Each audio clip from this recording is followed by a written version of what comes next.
Welcome, everyone. We are back here for Mavs Sports Take, episode 15, your weekly podcast for sports, business, and everything that you need in this crazy world that we are currently living in. NFL draft, college football, the sports world in general. We got you covered here. Ryan Roberts and David Turner here to break it down. Unmuzzled sports talk all night here. Last week, we welcomed in Mr. Rick Saratella, owner of NFL Draft Bible, NFLPA Bowl game scouting coordinator, to discuss the state of the NFL, CFL, and college football. What will the draft process look like this year, and how the young athletes prepare for these adverse situations? This week, a special one for us. We're going to talk our usual talk. We're going to talk some games. We're going to pick some games. We're going to talk about the biggest storylines in the week. We've seen a lot of opt-outs in college football over the past week. We're going to talk about the impact of the NFLPA Bowl going fully virtual, the Shrine Game already being canceled, Senior Bowl invites have been in full effect. We also have a really special interview coming to you all tonight as well. We got Mr. Spencer Brown, who is an offensive tackle to the 2021 NFL Draft prospect out of Northern Iowa. Really special player. He decided to opt out this season with everything getting pushed to the spring, but he is preparing for that big trip down to Mobile this year to show his worth for the 2021 NFL Draft class. Exciting one. We're going to have him on in just a few minutes. Before we do, David, how are we doing tonight? I was about to ask you a question before you even say hello, brother. How are we doing? I'm doing good, brother. I'm doing well. We both got a lot going on, so I understand. I totally get it. But tonight is a great night. You know, I'm excited for this interview. I'm excited to talk about the landscape of college football, where it's at with these players opting out, with, you know, coaches getting fired already, and, you know, all the changes that look to be forecasting coming forward, and, you know, then get into some NFL discussion about what's happening in that landscape. It's such a different year for sports in general, but in the NFL and college football, it's just going to be, I think, an historic year with changeover, diverse changes, and diversity hires and things. It's going to be one that we're not going to forget. Absolutely. And like I said, we're going to have Spencer Brown on in a few minutes. Before we do, though, a couple big topics that have come over the last couple weeks. This evening, probably about an hour or two ago, we had Mr. J.C. Horn, cornerback from South Carolina, choose to opt out of the season after only 7 games played during his junior year, has declared for the draft. Now, there is some context to the situation. Of course, Coach Will Muschamp was let go yesterday by the University of South Carolina. So obviously, I'm sure that played a big role in this decision for JC. But we've seen other players over the last few weeks decide to opt out. I'm thinking about Paris Ford from University of Pittsburgh. I'm thinking about Marvin Wilson, although he is dealing with an injury, has opted out of the season to prepare for the draft. Tamarian Terry, no longer with the Florida State program, has opted out and declared for the I don't know if he's officially declared, but he's definitely opted out. David, we're seeing this trend, and we talked about this before the season even started, whether some players would maybe play a few games, get their film, right, in this haphazard, odd season, and then take their opportunity to go to the next level. It looks like we are getting a large number of players that are taking, or I shouldn't say a large number yet, but we are definitely getting a set of players that have opted to take that opportunity. For you, being a person that was in those locker rooms, was in that front office for 18 years on the professional level, I think that what a lot of people are going to talk about, and I don't know if there's any validity to this conversation, does this portray poorly onto these players? For some people that might say, quote unquote, they didn't see it through, they quit on their team, blah, blah, blah. Do you think there's any negative effect to them choosing to opt out at this time? It definitely could have negative effect because they started the road and now they're choosing not to finish the road. You know, it's a road in which they chose to walk, but now they're saying, okay, I quit. So it's not like the guys who before the season said, hey, listen, I'm just opting out of the whole season. Don't count on me, guys. I'm gone. I'm going to move upfield. I don't know what's going on with this COVID thing. I don't know what's going to happen with draft, the games and everything. So I'm just going to sit the whole year out instead of being on a yo-yo. These are young men that have decided to say, hey, I come in, coach, you can depend on me. I'm going to be here for you. And now they're choosing to leave. I think that's a different message. So it can be a negative impact on these young men's draft stock. But it's also kind of hard in these times when we're seeing how many – I think we had 7 or 8 games last week canceled due to COVID situations, whether it was COVID cases or tracing or whatever the case may be. There were 7 or 8 games just this past weekend canceled due to the COVID thing. So we're seeing another, I want to say resurgence, but another upswing, right? In cases going across the country. So if you're a person, I'm not going to take personnel person or a coach out of it, just a person, and you see these young men make decisions like, hey, they might come in and say, hey, listen, it was going good, but now the cases went up, and I decided it was not something I wanted to risk at this time. I thought we'd be healthier by this stage in the game, and we're not. And with these cases going back up, flu season coming around, I just didn't want to be part of the program anymore.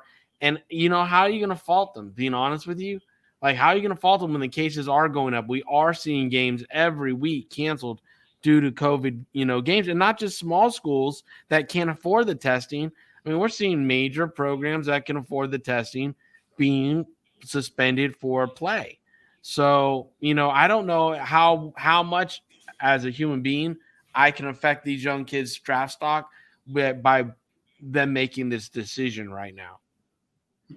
And I feel like every time we talk about this type of conversation, you always say, obviously, it's an individual by individual basis. Like, take a look at J.C. Horn, for instance, right? Kind of how I laid it out.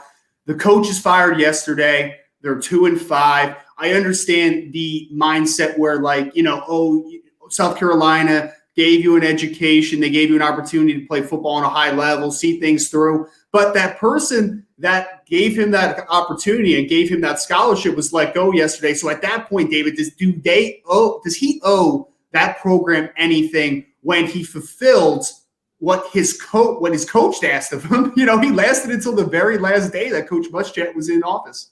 Well, yeah, if this is a normal time without COVID and a player, because the coach got fired, he decided to sit out, I would mark him down, because you're not making a commitment to the coach. You're making a commitment to the program.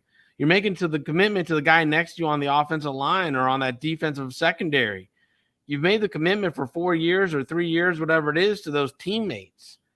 And therefore, yeah, that's where your commitment is. It's not to a single individual. It's to the program. It's to the other individuals inside that locker room.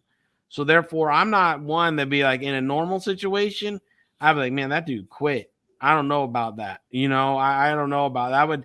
That wouldn't have a good taste in my mouth.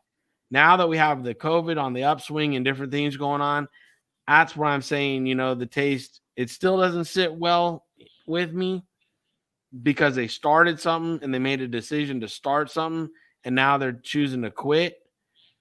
But again, I'm not going to sit here and say that it would have as powerful as an impact this year as in other years, or if there was a non-COVID situation going on, that, I would definitely mark them down for drafting them. Mm-hmm. Absolutely. And again, we are live here on Twitter, on Facebook, on YouTube, bringing everything that you need to know. Unmuzzled Sports Talk for the night. We'll be taking questions all night, too. If you want to throw a question in the chat in just a couple minutes, we also have Mr. Spencer Brown, offensive tackle, not early enrollee. He chose to opt out of his senior season, 2021 NFL draft prospect. So be sure to check out that interview in a couple minutes here. Want to touch on a few things, David, because I think the most exciting thing we're seeing from the NFL draft swing of everything is a whole lot of Senior Bowl accepted invites so far over the last few days. Jim Nagy seems to be doing another great job putting together a very talented roster. It's an abnormal year because, again, the East-West Shrine game has already kaput. They did not have the ability to field a game this year. We saw the NFLPA Bowl. They're not going to play a game either, but they are doing a virtual outlook, right, so that we get some of the same things. We still get a little bit of a face to a name type of thing, get a little background information. So interested to see how the NFLPA is able to really show themselves. But we always know the Senior Bowl is the king, right? They don't really compete with those other two games because they're always going to get the best of the best.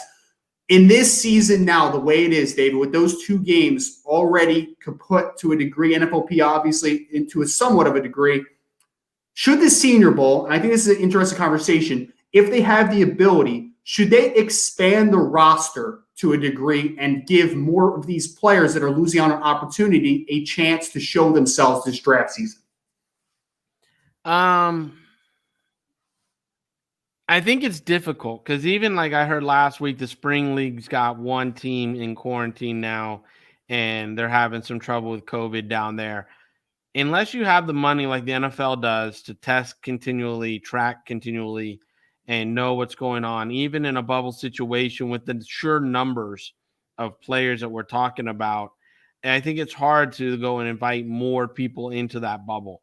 So if the Senior Bowl is to do it, I don't know how. I think extending the opportunity for a lot of young men makes sense for them, but is the safe if you're talking about safety of players, those ones that have already been selected and that are in the true 60 player bubble that they're going to bring down there, something like that. If you extend it, you're jeopardizing their safety. So I don't know how that's going to work, because we're seeing opportunities where I just feel that more people into the bubble, the more opportunity to spread COVID there, and there's going to be, especially until this vaccine gets solidified and situated and it goes out. That being said, you always want to give kids an opportunity to show what they did. Like we just did an ANC.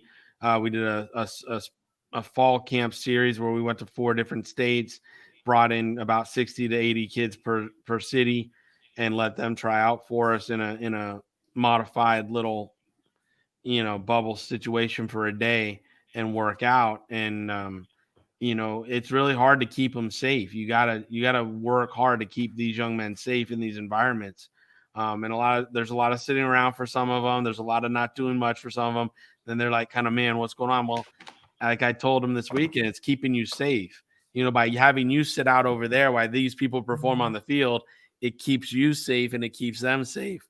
And it's just new way of doing it, but it's not the true hustle and bustle they're used to. And so it's hard, but I don't know if I was a Senior Bowl, if I'd up the rosters, even though it would be giving more young men opportunity, just because you're going to do contact and stuff on the field. So you don't want to overexpose somebody either. Yeah, well, I hear you, man. It was just an interesting conversation. I'm the idea man. I don't make things practical, right? Like I just throw things out there and see what sticks, type of thing. Right. I love the conversation because without the East-West Shrine, and you don't know, and the NFLPA going virtual, and you don't know what the Gridiron Classic's going to be able to do, and you don't know if the Hula Bowl is going to be able to do anything. And the other part of that is, by getting that year of eligibility, everybody right now technically is a 2022 draft class. They all have to declare. And the declaration date as of right now is January 18th. And the only bowl game that's passed after January 18th is the NFL is the Senior Bowl. Right. So you would get enough people to declare and then accept their bids and do everything. All the paperwork would be nice and neat, because anything before that, the paperwork would be clouded and NFL teams might not be able to show up and be part of it, because the declaration date isn't until January 18th, which is the business side, right? The paperwork side of the business. So it's kind of interesting on how other bowl games might handle that if they go after the Senior Bowl. Like if the Hula Bowl were to say, okay, we're not going to go before the Senior Bowl, we're actually going to go after the Senior Bowl and let everybody declare, and then whoever doesn't go to the Senior Bowl can come out there, and maybe some guys at the Senior Bowl might want to come out to Hawaii afterwards. Like, you just don't know how they're gonna line it up and size it up. Absolutely. And we're about to bring on Mr. Spencer Brown in just a second. Before we do, we are fresh out of the film room now on Friday Night Scout School. David Turner and myself have concluded the film evaluation section of Friday Night Scout School. Next stop, understanding the business side and inner workings of the professional football team from David Turner, who has been in the building firsthand for the better parts of 18 years. The Business of Football seminar this Friday, 9 o'clock Eastern Time. Register today at www.draftbible.com. Now welcoming into the show, good friends, he can't get rid of me, man. I think this is like our 4th or 5th time talking at this point. I got Mr. Spencer Brown, former Northern Iowa offensive lineman, all Missouri Valley offensive tackle last year, now 2021 NFL draft prospect and a future Senior Bowl participant. Spencer, how you doing, brother? I'm good. How are you? Thanks for having me. Oh, absolutely, man. Absolutely. Before we get started here, Spence, I want to ask just real quick. I know it's tough times. I think you're out there in California, if I read your message a few days ago correctly. How's everything, and just as far as the health-wise, family-wise, how's everybody doing for you? Everything's going good. California is definitely a little bit different than Iowa. I really do enjoy it. It's good to get outside your comfort zone and experience something new, as well as be in the presence of Joe Staley and learn from him. And I'm out here with Dylan Rayduns from North Coast State as well. So I'm learning from both of them and just improving the game every single day. Are you up in awesome, Northern California, or are you in the Southern California area? Southern California. I guess from what I've learned, I'm in the San Diego area. That's what people call it. From what I learned. I love it. it. North of San Diego and Oceanside, though. Gotcha. David's a West Coast guy, so I'm sure he knows exactly where you are. I couldn't even draw you on the map, where if you told me where you are right now. So definitely have to get into that. I know, Dave, Spencer, I was telling David, the first time that we spoke, it was after your sophomore year. I think you had like 5 starts, and then your season was cut short there. Obviously, you had a really nice season last year. You started getting a lot of this draft hype. Now, the whole situation, kind of just painting the quick picture for everyone, is Northern Iowa obviously postpones the season. You're left decision. There's kind of a 3-way decision for you. One, I'm sure a lot of people probably talk to you about maybe, hey, should you transfer to a different school and take an opportunity that way? Should you wait it out, maybe take the extra year of eligibility? Or if you should ultimately decide to enter the 2021 NFL draft and really just kind of focus in on that. Now, obviously, you chose the latter in that situation. If you could just briefly take us through your thought process and the factors that went into your decision ultimately to enter the draft and opt out of the season. Yeah, just a backstory. It's kind of like just showed up. Like we were going into fall camp actually the very next day, and there was some rumors going on the night before, right before fall camp, that we weren't even going to have it, that the season was going to get postponed. That's like when all those FCS schools started going down one after the other from different conferences, so we didn't really know what to expect. And then the morning of fall camp, the day of fall camp was supposed to start, we had a meeting with our AD and our athletic director, and they were kind of filling us in on what was going on and our options, and had some discussions amongst players, and our options were this and that, and we chose to postpone our season instead of playing 3 games together. That was a team decision. Captains from each of the position groups got together with their groups, and everybody's voice was heard on that, and that was our choice. And for me, I didn't 100% know what I was going to do. I had a small idea, but I never really thought about it until that moment, what I was going to do. I was a lot of talk with my mom, my cousin, family, and then I was talking to other coaches, and after the season would be over, they pretty much told me that I didn't need to come back, and the hype was there. I had some good insight on what I was supposed to do, and I took that insight to heart and believed in my abilities as well. So I didn't want to leave either. I'm sure you guys have seen the articles on that as well. I wasn't going to play for anybody else but UNI, and that's what I stand by. It was the school that I went to that I loved, and I love those guys. I wasn't going to play for any other coach or be a teammate with anybody else. So that's why I didn't leave, and that's pretty much it. Yeah. Well, and Spence, I know. Obviously, I'm sure that decision was very difficult. Like you said, you had to talk to your support system. What was the conversations, if you don't mind me asking, about just like between the players? Because obviously, when I put out the article about you guys last year, I know Briley obviously took the opportunity to go to Kansas State. Xavier, I'm not really sure what's happening with X over there, but then Ellerson obviously opted out as well and ultimately entered the draft. He's going to be down in Mobile with you as well, announced a couple of days ago. So, what was kind of the conversation from a player-to-player perspective in making that decision? Was that in any way weigh into your decision, or did you guys maybe talk a lot during each of you individual decision making, or was it something that was solely just you and your family and your smaller support system? It was all together. I consider my teammates my family for sure. Those guys are as close to me as any of my family members are. So I can't say word for word what was said, but there was, to sum it up pretty much, there was just the competition that we were going to play for those 3 games. We wanted Power 5 schools because we knew that we were going to be able to play against Power 5 teams and put up a really good fight and possibly win. And we were told teams we could possibly play, and none of them seemed to spark an interest, I guess, with the players. Because, like, going into it, that's like a lot of work for just a tease of what the season could have been. I mean, we knew what we had, and I think a lot of people did. And I didn't want to, and I know a lot of guys didn't want to either, to go into the season, play 3 games, and like, oh, call it quits. Like, it's fun to play football and everything like that, but it's also a risk at the same time, a lot of time devoted into it. And just the weighing of your options in the situation that we were in wasn't a good move for us in that sense. Yeah.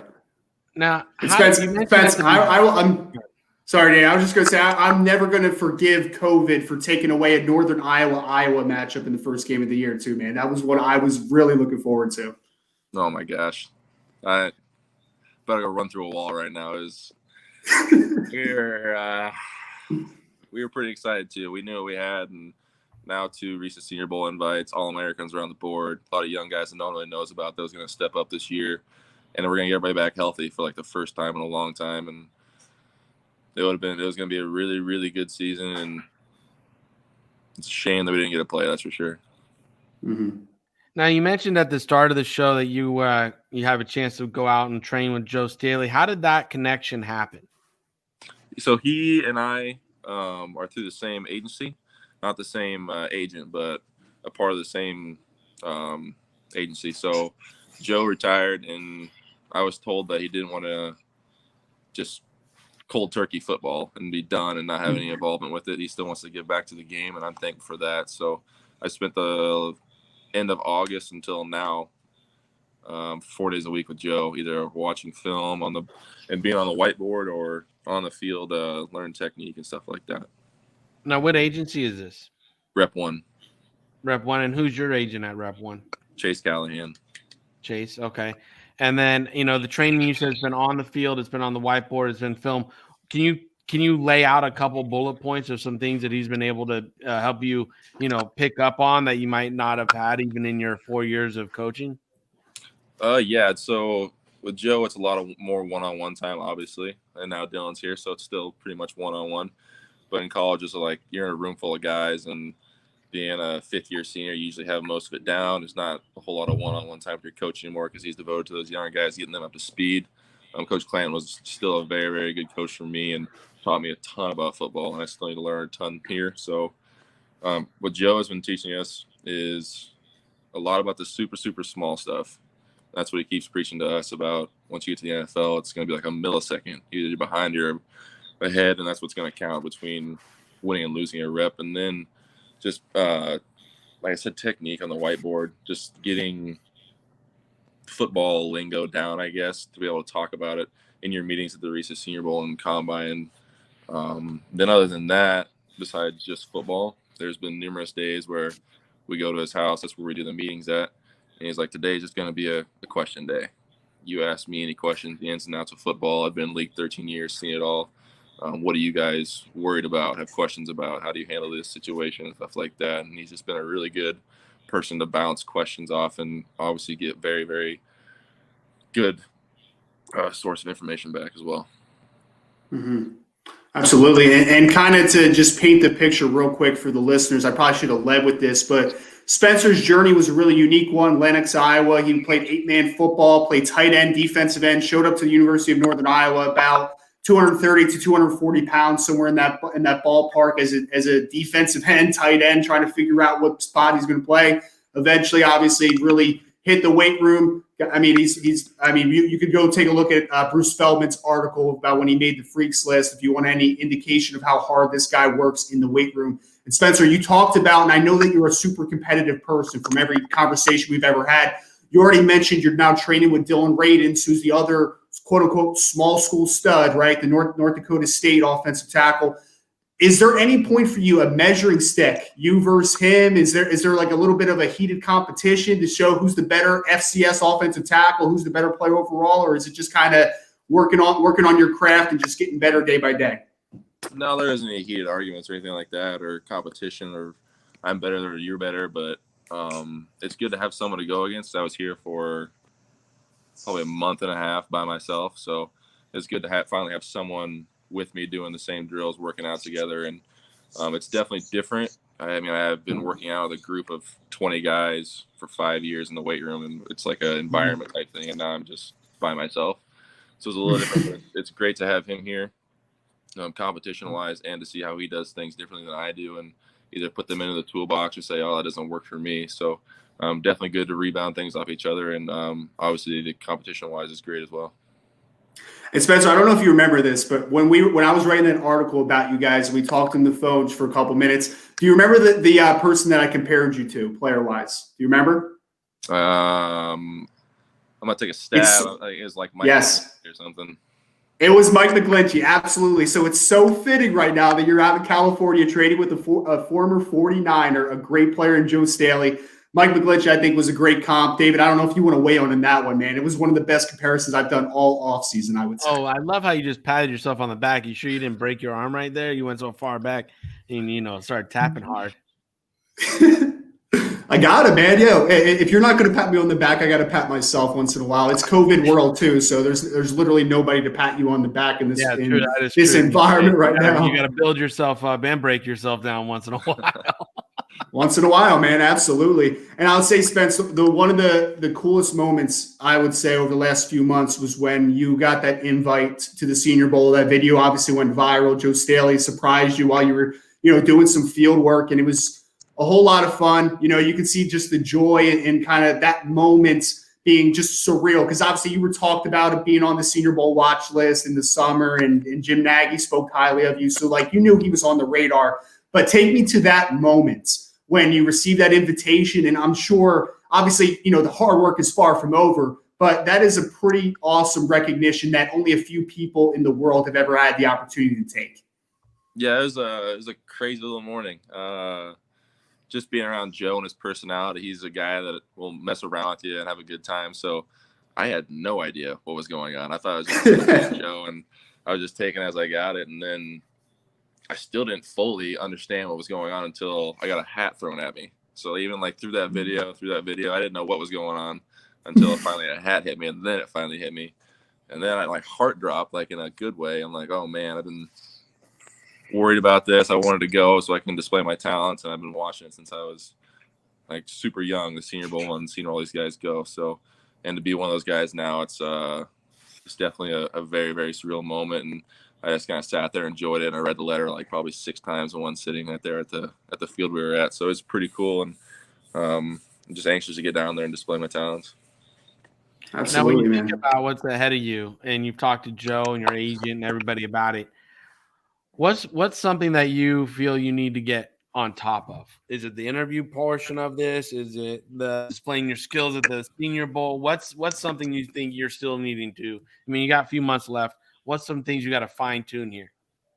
I wouldn't say I have a problem with interviews. I think I do pretty well at talking about my game and on areas I can improve on. I'm a pretty honest guy about anything you're going to ask me. So I'm never going to try to put smoke and mirrors and tell you something that's not true. I'm going to tell you in the most truthful way I can. And then after that, I think just the competition gap that everyone talks about from FCS to Power 5, can they hang in there? I just will go down there and prove for myself and FCS guys around the nation that there's a lot of ballers in the FCS, and we can hang with the big guys. And speaking of ballers, Spencer, we talked a little bit about the talent that you had coming back from Northern Iowa potentially before everything got shut down. I know, big moment though, right? One Northern Iowa guy in the Senior Bowl is a big accomplishment, but then Ellerson Smith, the great defensive end, All-American defensive end, 14.5 sacks, I think, last year. Incredible moment a couple of days ago. He got his invite as well. What was that moment for you, looking at it from a teammate perspective, seeing a guy coming down the Mobile with you, having 2 guys represented from one FCS program, and then also, it's a guy that you had been going to war literally one-on-one a lot during your career, being an offensive tackle, going against defensive end. What was that moment overall like? Yeah, so I didn't know what was going on either. I was actually in my room and I was just scrolling through my Instagram and I'm like, what? I almost threw my phone. And then I called instantly and I had my mouth open and he answered. He started laughing and we had a good laugh about it. And I honestly got goosebumps as soon as I saw that he actually got it. And that's just awesome. And him and I have a pretty similar story. Both super, super undersized guys, put on probably 70 pounds each and then just working every single day. And I would say we're both kind of the same guys. We didn't get caught up in the end goal a lot. It just kind of show up and work hard every single day. And like you said, we had our battles every single fall camp. And in those heated moments, we duke it out. Either that's on the field or in the locker room. But next day, we're good friends. And I'm super excited to be down there and on the same team as him again. So it's going to be a very, very fun time down there in Mobile. You know what's really funny is, obviously you are on the same team going down there in Mobile, but the most important part of the week is those one-on-ones in practice. Like the game doesn't matter that much, right? It's at everyday reps. You have to give me a little bit of a preview here, Spence. You talked about, going to battle with him in fall camp. When the lights come on bright down there in Mobile, Alabama, obviously there's a lot on stake for both you guys. What's the outcome of some of those matchups going to be? Oh, I don't know. We've split our reps quite evenly here at UNI, and I'm actually anxious to get out there and see him against those Power 5 guys. I mean, he and I know that what we bring to the table, and I'm going to be sitting in the back of that line watching. I'm like, oh, here we go. I know what's coming, but I'm not going to tell you what's coming kind of thing. So I'm definitely anxious to see what he can do, and I know he's going to do so good, and I'm just beyond excited to watch him down there. Definitely. And David, I never asked you, David, I don't know if you've ever been up to Northern Iowa on a scouting trip during your 18 years. You ever got up over there? I've never gotten. That's one school I've not gotten to. No, I can't say that I've been there. Okay, fair enough. Well, again, this is Mr. Spencer Brown, former Northern Iowa offensive tackle, 2021 NFL draft prospect. Spencer, man, really, do appreciate you coming back on to talk ball for a little bit. We'll also be having Spencer on the Believe in NFL Draft Prospect podcast later in the week with a little more of a one-on-one vibe. But Spencer, appreciate you taking some time today, man. Really, it was nice just catching up, hearing everything, the success that you've had. It's been wonderful to watch. I appreciate that, and thanks for having me again. Thank you. Absolutely. I appreciate you coming on, Spencer. Yeah, appreciate it. All right, well, Mr. David Turner, that's my guy right there, man. That's one of them right there. That is one of your guys. I've been hearing about that guy forever, so it was good to get to meet him and talk to him a little bit and see what he's up to and how he's preparing himself for this opportunity that's in front of him. I mean, it sounds like he's going to have all the measurables that that the NFL guys are going to be looking for. So, and that he's preparing with Joe out there, who's obviously a meticulous technician and everything that Joe did for, like he said, 13 years of playing. It's really given him a step up and a step forward. I mean, most of these guys, think about it, they'll end their playing days, in like December or January, and they might get a few weeks of coaching. This guy's getting 4 months of coaching with Joe Staley. I mean, right. he's getting an advanced degree during this time. He's really, taking the opportunity to get better at his craft from one of the best in the business. So it'll be interesting to see how he grades out on the interviews and down in Mobile and everything that's coming his way. You know what I just realized? Jimmy Williams did put a question in tonight for Spencer Brown. Jimmy, if you're listening right now, man, I am so sorry. I completely forgot to ask Spencer the question. I will ask him on my interview with him, my one-on-one later in the week. So apologize for not getting that question into him, but be sure. I got you, brother. I got you. We will get that question out to him. One thing, David, just kind of a takeaway, and I wrote a piece about these guys in the summer, these Northern Iowa guys. And if having a 6'8", 320-pound right tackle that was a former tight end recruit who is a really nice athlete, if that isn't impressive enough, having one of those guys going down to Mobile, Alabama, they just got Ellerson Smith, their defensive end, who is all 6'6 plus, 260 plus pounds, now going down there as a 4-3 defensive end who's just gotten bigger and bigger. He showed up to campus, I think Spencer, and he actually told me this as well. He was around like 200 pounds when he showed up to campus. So he had put on 60, 70 pounds during his time. Spencer went from 230, 240 to 310. How rare is it, David, just kind of thinking back on some of these classes, Obviously you see some small school guys come out, but you usually don't see athletic specimens to this degree coming out of an FCS school in one given year. It's pretty rare.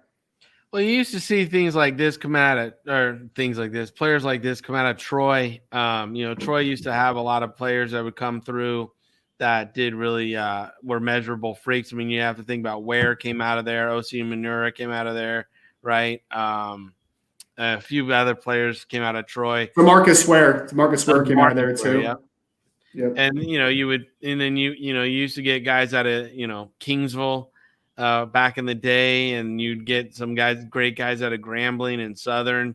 Their FCS schools used to be able to pull a lot of really good players. They've just fallen off a little bit, and I think the big schools have soaked up some of those players and really got greedy with some of them.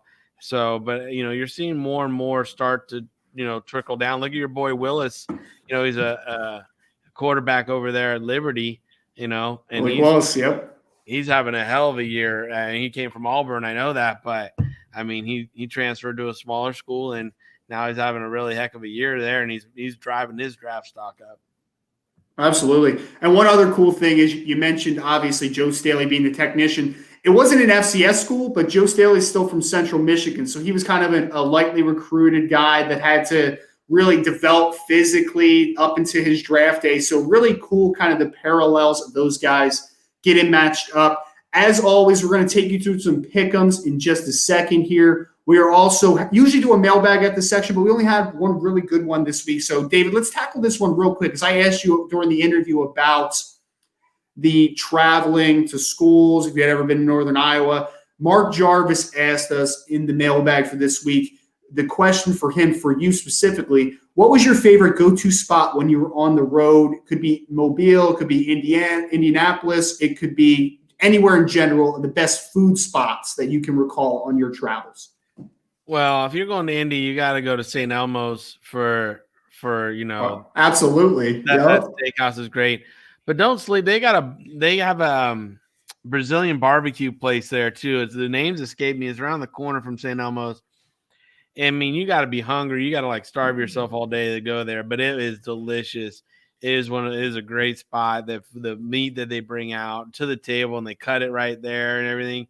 It's fantastic. You have to be a carnivore to enjoy that place. It was great.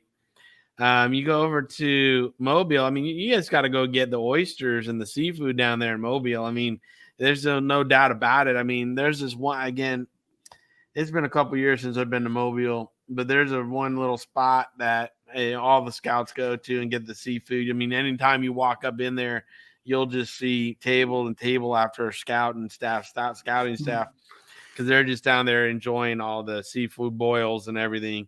So, I mean, it's not so much the spot, like the right spot to go to, but it's really like, what are you going and getting, So when you're in Indy, you got to go get the meat. You got to, get that Midwestern steakhouse feel to it. And when you go down to Mobile, you got to get a big old seafood boil going.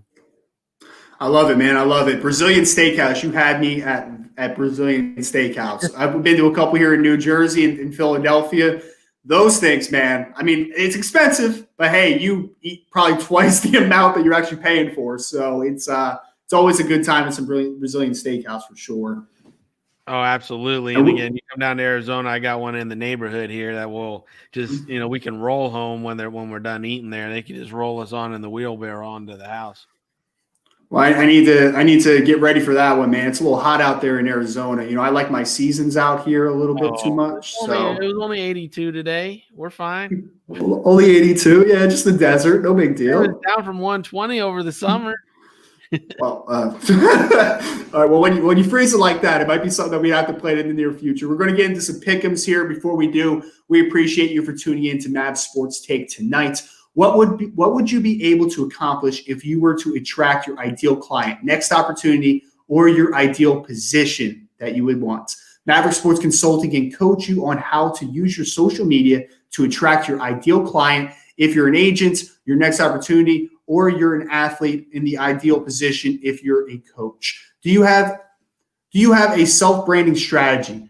Are all your efforts aligned to accomplish that strategy? Don't be intimidated. You can accomplish everything you're setting out to do. You just need a little coaching, and Maverick Sports Consulting is your expert coach to get you to your goals. Check out mavericksportsconsulting.com for more information. Pick'ems, David. College football. Got to start with it. Got to start with it again this week. We have number 10, Wisconsin, 7.5-point favorites against number 19, Northwestern, 4-0 Northwestern. You want to applaud, you want to give somebody a Coach of the Year nod. Pat Fitzgerald is doing an incredible job at Northwestern. I've always been a fan of Pat, man. Like he's a very abrasive person. He's a little bit of an old school kind of vibe to him. He's going to tell you how it is, but he was a tough-ass linebacker at Northwestern. He's done a nice job at Northwestern for the limitations that his rosters usually have. We have a big matchup here. 7.5-point favorite for Wisconsin. Graham Mertz, the quarterback for Wisconsin, looks like maybe the best Wisconsin quarterback in some time. Some defensive talent there, the usual great offensive line. What are you thinking in this game? What's your pick? I think the Wisconsin offensive line has just been a dominant force. I mean, you saw what they did last weekend. I mean, they just were moving folks out of the roll. Those holes were gigantic. So, Northwestern, I'll be honest, they've been impressive too. This is a hard one for me because, like you said, I like that hard-nosed coach at Northwestern. I think he's a guy that is going to be on a lot of radars coming in, whether this year or next year. But he's a guy that's going to be coming up a little bit further than the Northwestern stop that he's on. But, in this case, in this situation, I'm going to take Wisconsin just because I think that offensive line is just moving folks, and their defense is playing tough too now. They're not getting scored a lot of points on. That defense is playing pretty dang scrappy. So I'm going to go with Wisconsin in this one. I'll give up 7.5 points to Northwestern, and I think it's only. But I think this is going to be like a 10-point game. I don't think there's going to be a blowout. I don't think there's going to be a late score where Northwestern, makes it look more respectable. I think this is going to be a tight game all the way through, and Wisconsin just keeps churning, and then at the end of the game, it winds up being a 10-point win. Yeah, and I will say Wisconsin's got the second best offensive line in college football, probably behind who, David? Notre Dame Fighting Irish, man. Is that – man – what's good? We don't have Notre Dame on the list for this week because they're on a bye week for you to pick against them again, even though they just keep proving you wrong, brother. They keep proving you wrong every week. I don't know about that. I mean, Chip Kelly every week's trying to lose games. The opponents aren't doing it. Chip Kelly's out in UCLA, man. Kelly, put some respect on Coach of the Year, Brian Kelly's name. I ain't going to respect that fool till he leaves Notre Dame. Why would you respect him after he leaves Notre Dame? Because I'll finally respect that he left a good job for someone else to go do it. Okay. Yeah, maybe he'll go back to Cincinnati or Central Michigan, or maybe he'll go to the NFL. There's always that rumor every single year. Yeah, that'd be great. That would be great. Go down to Houston. that would be awesome. That would be wonderful. He'd be turning red in those red uniforms next to him. It'd be a great look. I'm picking Wisconsin here. I'm not a huge Wisconsin guy this year. I think they're a good football team. I think they're slightly overrated. I think they're good, though.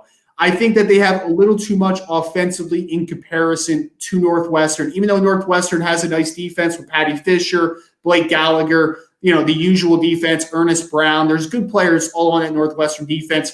Peyton Ramsey, Indiana transfer, a quarterback, did some nice stuff over the last couple games. I just think it's probably a little too much. Wisconsin's got a little too much power offensively, so I'll take Wisconsin in this game. Oklahoma State at Oklahoma. That is the number 14 Oklahoma State Cowboys at number 18 Oklahoma Sooners. The Sooners favored by 7 at home.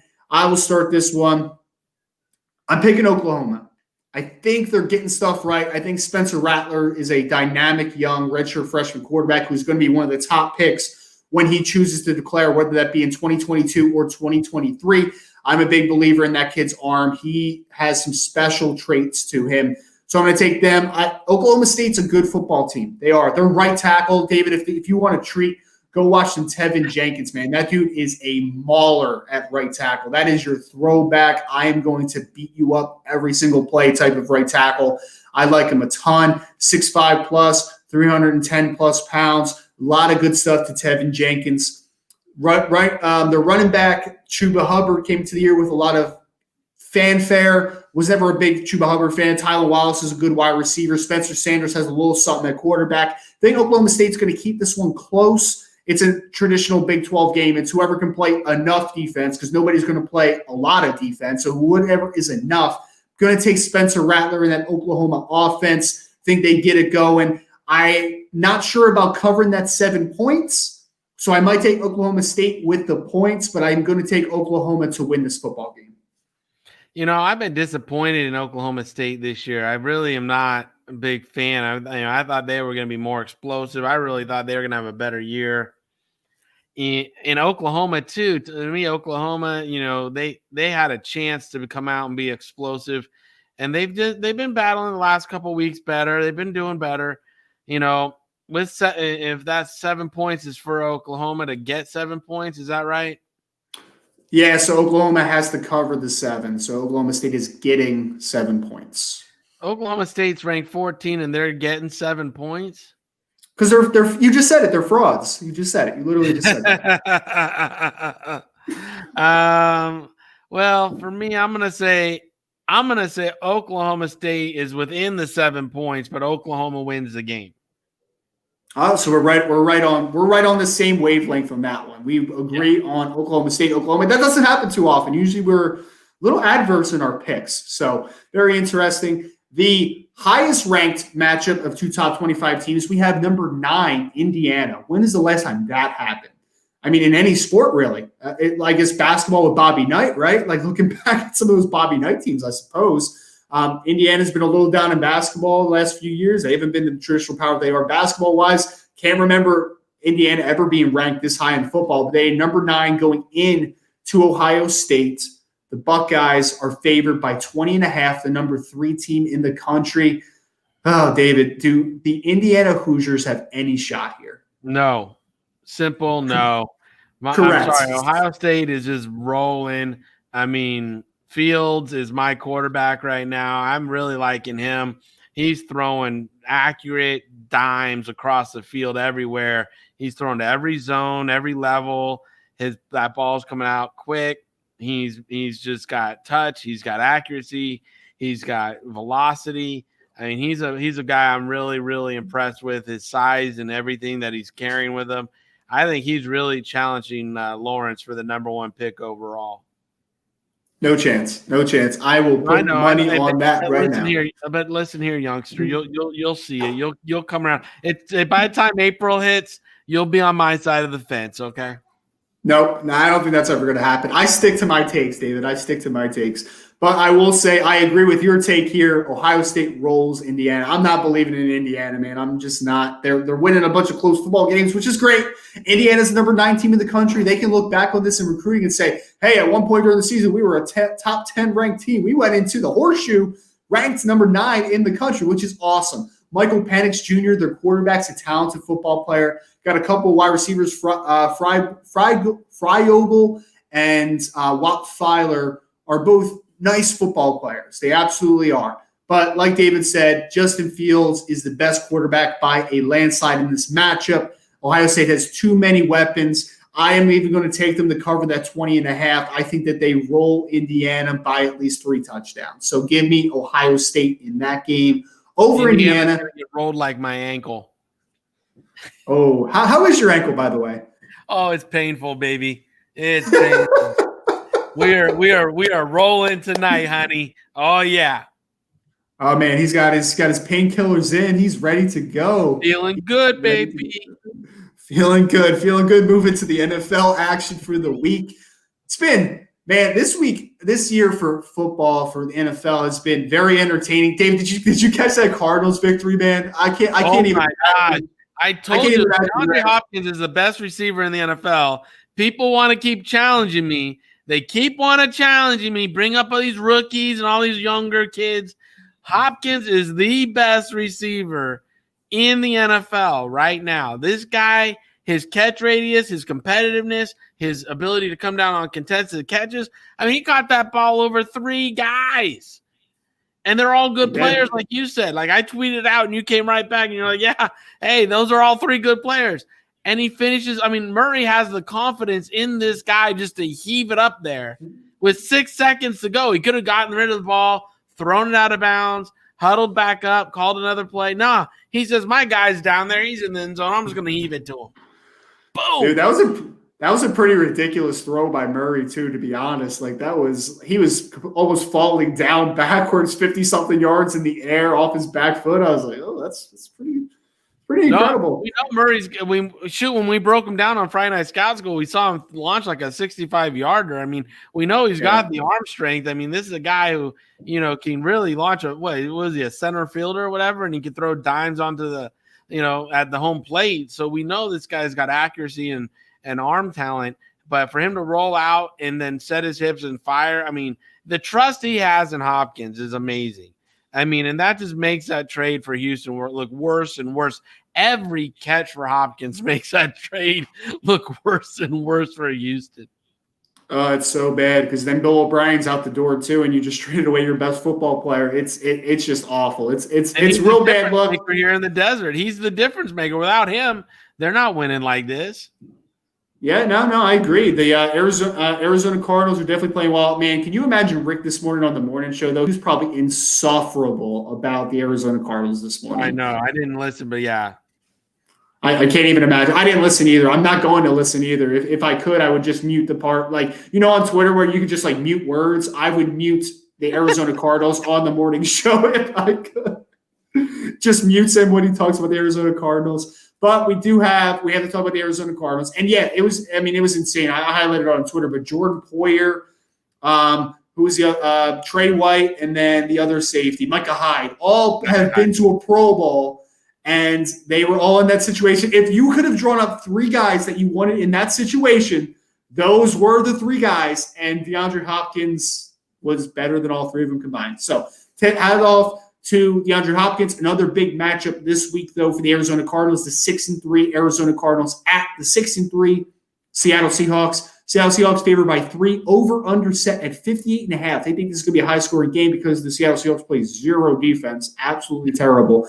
But the Seattle Seahawks are coming off of a 23-16 loss to the Los Angeles Rams. They did not look very good. The Rams defense was able to really stifle that offense. Seattle did not look good offensively all game. Arizona Cardinals coming off that high in that last-second victory over the Buffalo Bills. What is your pulse on this game, David? I just can't get a clear read on this one. I'm a big Seattle fan. Started out the season with Russell was my MVP pick, as well as, Seattle potentially going to Super Bowl with what they had on that team. But this defense with injuries and in the ineffectiveness of their pass rush is just being exposed week in and week out. When they're not bringing 5 or 6, they're not getting to the quarterback, and it's just a struggle for them with this pass rush. Russell last week was forcing some balls. I mean, the first, 6 weeks, he only had 1 interception or something. And now, last weekend, he threw some balls into coverage where he could have had 3 or 4, to be honest with you. So, and the play calling, to me, has gone away from DJ Metcalf a little bit, and they need to get back to that. It's like having Michael Irvin on the team and not utilizing him for 15 plays a game. So I don't know what they're waiting for. I don't know. They got to take the shrink wrap off him and get him going a little bit more. So for me, I think Seattle is beaten up pretty bad with injuries across the board. So this is one that, Rick and I are going to go back and forth on. I already know it, but he's picking the Cardinals all the way. It pains me, but I think the Cardinals are going to actually win this game because of the injuries Seattle is facing right now.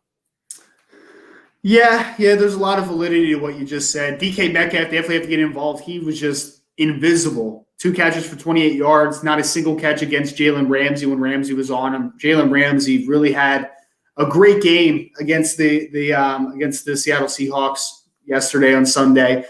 I just think, man, Seattle has a 2-game skid now. Am I picking Seattle to lose 3 games in a row? Am I picking Russell Wilson to lose 3 games in a row? I'm going to take Seattle in this one, and this is not even any slight against Arizona because I think I'm starting to turn around on Arizona a little bit. They're a better team than I thought they were going to be. I thought they were a year away, but I'm not going to pick Russell Wilson to lose 3 straight. I'm going to pick the home team, Seattle at home, coming off of a 2-game skid is going to right the ship a little bit. Definitely give me the over, though, because is there defense being played in this game? I don't think so. We got Kyler Murray, Russell Wilson on both sides of things. There's going to be some points scored, but give me Seattle to cover the 3 points and the over in this game. Green Bay Packers at the Indianapolis Colts. Both teams sitting at 6-3 right now. Both good football teams. Green Bay Packers are the Indianapolis Colts are 2.5-point favorites. 51.5 is the over-under. Indianapolis Colts at home. I'll start on this game. I think it's going to be the Packers, even though, I think this past week, David, not including tonight's game, because obviously we're going live during the Monday night game, I think the home teams were 10-1 this past week in head-to-head wins, right? But I'm going to pick Green Bay to go into Indianapolis. I just think that at the end of it, man, like Indianapolis plays good defense. Green Bay, for the most part, plays good defense. If there's two good football teams, I'm going to pick the better quarterback. So I'm going to take Aaron Rodgers. I know Phillip Rivers just had an okay week, but hey, man, Aaron Rodgers versus Phillip Rivers right this second. I'm taking Aaron Rodgers in this one. The over-under is a little tricky. I'm going to go under because I think that the Colts are going to have a little bit of a struggle this week offensively. So I'll go the under, but I'm going to go the Green Bay Packers to pull off the upset. And here I'm going to say not so fast. I think the Indianapolis Colts defense is going to have an answer for Green Bay's offense this week. And I'm going to say it's the under, and I'm going to pick the Colts. I think Phillip Rivers is going to do just enough. They're going to run the ball. They're going to control the ball. They're going to be able to keep the Packers off the field and that offense off the field, keep their defense rested. And when they do hit the field, they're going to be ready for the Packers. So I got Indianapolis Colts and the under. Man, I feel good about that pick. That's one that we're going to have to revisit. This was like my Notre Dame pick over the last 2 weeks that everybody was telling me was wrong. This is that same pulse, David, same pulse right there. Indianapolis Colts, no go against the Green Bay Packers. But we're going to the Kansas City Chiefs. 8-1 Kansas City Chiefs against I wrote Oakland Raiders, but is the Las Vegas Raiders. The Kansas City Chiefs are 7-point favorites. Over-under set at 57. Man, the Chiefs might score 57 by themselves against these Oakland Raiders. I don't know what you're thinking here, David. No, you know what? The Raiders' defense has been coming around a little bit. And again, I'm not as big as the Raider guy as other people on this show or other people that we are affiliated with, I should say, because, Rick is a Raider thumper. But, for me, I think this is going to be a very strong contested game. Last time they played, the Raiders went into the Chiefs. They beat them at their home field. And now you have the 8-1 Chiefs versus 6-3 Raiders. The Raiders need to win this game to keep pace. This is a need win for them. If they lose this game, the Chiefs go to 9-1 and they go down to 6-4. That's going to be a huge gap. And now they're running the risk of not even making the playoffs in a wild card role. So you got to think about that. This is a must win for the Oakland Raiders. They need to knock these Chiefs down a peg.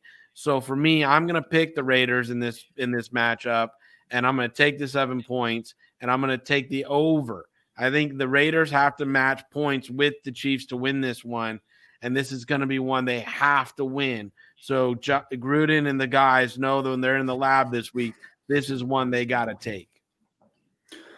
I will say this. We are on week 17 of our Friday Night Scout School series. We were also on week 15 of Mavs Sports Take. It's been an absolute pleasure to get to know David Turner over these last few weeks, I will say. Ever since that draft show, it's been a pleasure, David, honestly, and this is no BS. I am telling you this right now. I'm going to let you in on something that you don't know about me yet, though, my friends. My fantasy football expertise is unmatched, and I have Patrick Mahomes, Tyreek Hill, and Travis Kelce all ready to go this week, baby. Give me the Kansas City Chiefs to cover big here. The Oakland Raiders, not the Oakland Raiders, the Las Vegas Raiders go down. I'm going to go over, though, because I think that I think Kansas City's going to put it on them a little bit. I think Oakland's going to – I keep saying Oakland. Stop. I think the Raiders are going to keep pace for a bit, and then Derek Carr versus Pat Mahomes is going to end the way you think that Derek Carr versus Pat Mahomes is going to end.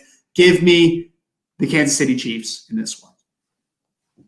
Last game we want to talk about. It's fine that you're wrong so often because it just extends my lead over our pick'ems. So I appreciate that.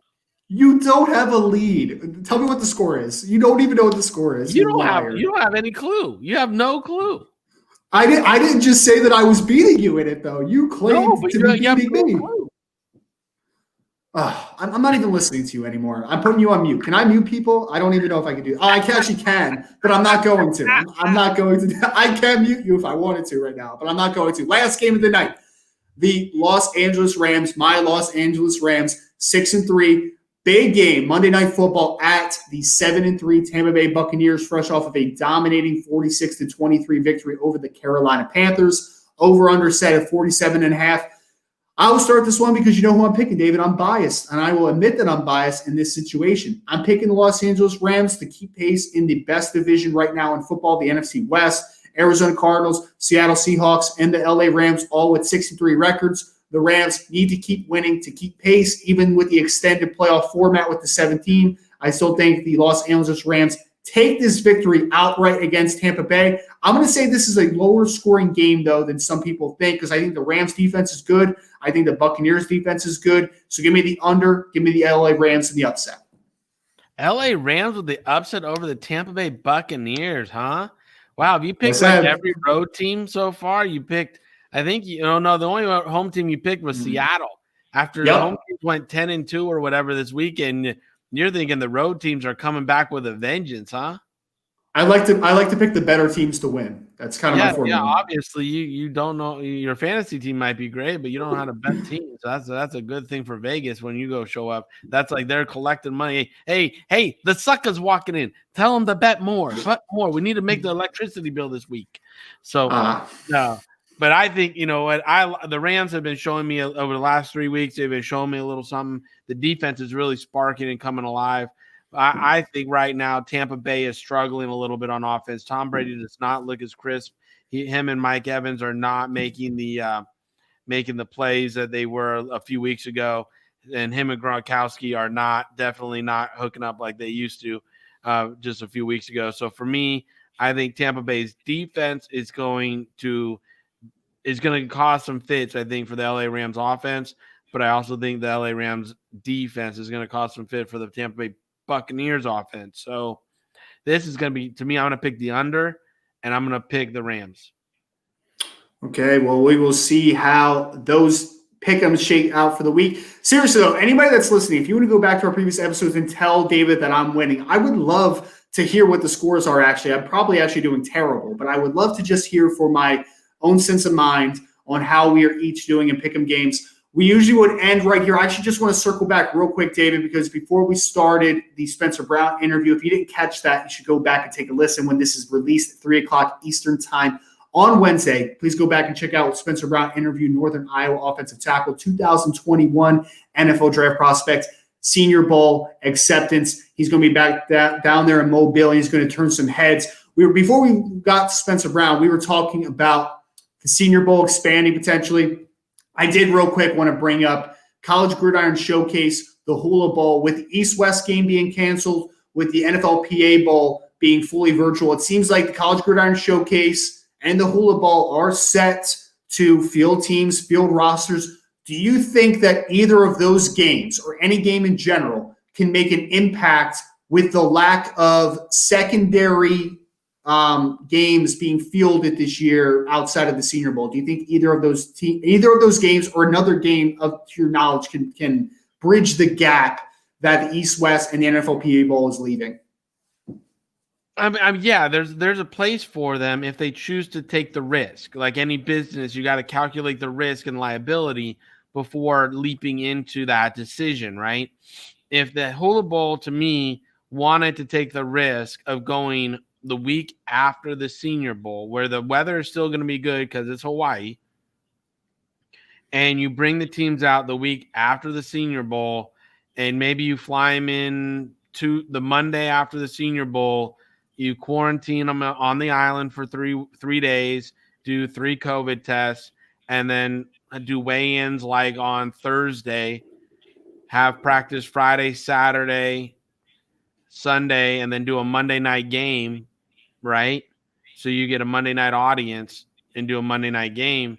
and that would give you a bubble atmosphere in which then you can, you provide some COVID testing, and NFL scouts can attend, and you're out on the island. So hopefully there's less traffic and things going on where you sequester the kids and everything. So, there is ways to pull it off out there. I think the Gridiron Classic, there's a way to pull that off as well. But again, you're going to have to bring them in a few days beforehand, and you might not go as early as you used to go because of that January 18th deadline to declare. And again, you might pick the week after the Senior Bowl to do it, fly them in Monday, weigh-ins Thursday, same kind of scenario, and then do whatever you were going to do, typical game, one-on-one situational things that they do on Sunday versus doing it during the week like they usually do. This way you have them bubbled a little bit. You have them quarantined a little bit before you start doing the one-on-ones and everybody's in a room, competing in pads and stuff against each other. Well, I just think it's going to be very interesting to watch with how the All-Star circuit works out now with a couple of the games dropping out. Before I let David get the final word in here, I want to remind you, Friday Night Scout School this week, we are starting in the business side of football. Sign up there at NFLDraftBible.com. We also have Baldy's Breakdowns, 9 o'clock Eastern time on Wednesday. Another evaluation that you should definitely check out with the great Brian Baldinger NFL Network. A lot of great things we're doing here at NFL Draft Bible and also on David's side with Maverick Sports Consulting. David, any events, anything you want to drop here, any plugs? What do you have cooking in the kitchen right now? I have to say I'm sorry. I'm having to cancel my seminar series right now with my ankle and my injury. I have to postpone the last 3 seminars because just sitting at a table like this really hurts a lot right now. And the MRI is coming on Thursday, so we'll know what's really happening. So anybody who's listening that's expecting the seminar series to pick back up this week, sorry, I got to cancel it for a few weeks until I know what's going on with my ankle. ANC, we just wrapped up our final episode, or our final combine this weekend, so that was great. It was really wonderful to have these young men out there competing for roster spots. So that hot list and my reports will be dropping later this week. I've already been contacted by several NFL teams about who looked good and who didn't, and then those look for that to be hitting on Thursday or Friday. And then again, Friday Night Scout School, we're going to start teaching the business of football, something that people don't talk about a lot. It's what we love to talk about here on, Mavs Sports Take, is more the business of it, how people make their business decisions, and what goes into, making a successful business model, whether it's in the NFL, MLB, whatever it is, just in sports. And, that's what we hope to bring to everybody in everything we do from Maverick Sports Consulting.